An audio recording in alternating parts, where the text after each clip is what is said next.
बिस्मिल्लाहिर्रहमानिर्रहीम। Welcome to Madan की बातें। माई सेल्फ मोहम्मद लुकमान, और आज का हमारा टॉपिक है दीनी मदारस और उनकी खिदमत। उलमा, हुफ़ाज़, कुर्रा और मदारस की अज़मत को सलाम।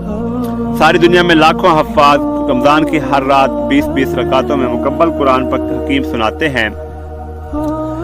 हर गांव, हर करिया, हर बस्ती, हर गली, हर कूचा, हर मुल्क उनकी तिलावत कुरान से गूंजता है।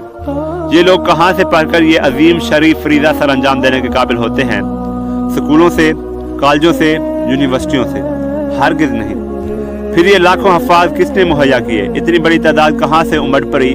किसने तैयार की इतनी बड़ी खेप? क्या हिफ्ज़ कुरान पर नौकरियां दी जा रही हैं? बिल्कुल नहीं।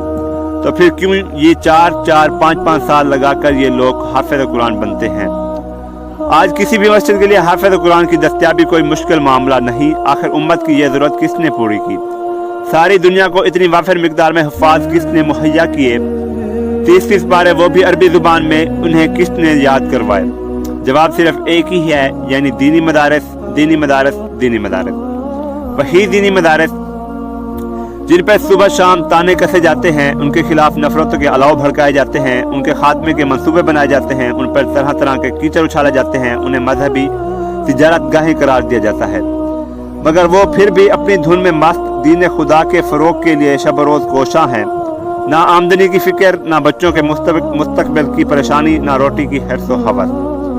जो लोग कहते हैं कि मदारस मौलवियों का बिजनेस है, उन्हें खुले दिल से ऑफर है कि वो अपने अपने कारोबार मौलवियों के सुपुर्द करके उनसे मसाजिद और मदारस का ये अजीम बिजनेस बेधड़क वसूल कर सकते हैं, ताकि यहाँ के जुमला मफादात उन्हें और उनके बच्चों को हासिल हो सके। मदारस का शुक्रिया, उलमा का शुक्रिया, हफ़ाज़ का शुक्रिया, असातिज़ा का शुक्रिया, इमामों का शुक्रिया, खतीबों का शुक्रिया, जो अपना तन मन धन वार कर, सबको कोसने सुनकर, सब ताने बर्दाश्त करके शब रोज़ दीन खुदा की सरबुलंदी के लिए मसरूफ़ अमल हैं, जिनके दम कदम से दीन के तमाम बगीचे आबाद हैं। और एक बहुत बड़ी सी लानत उन लोगों के मुंह पर जिनके शैतानी कलेजे उनकी मुखालफत से ठंडे होते हैं।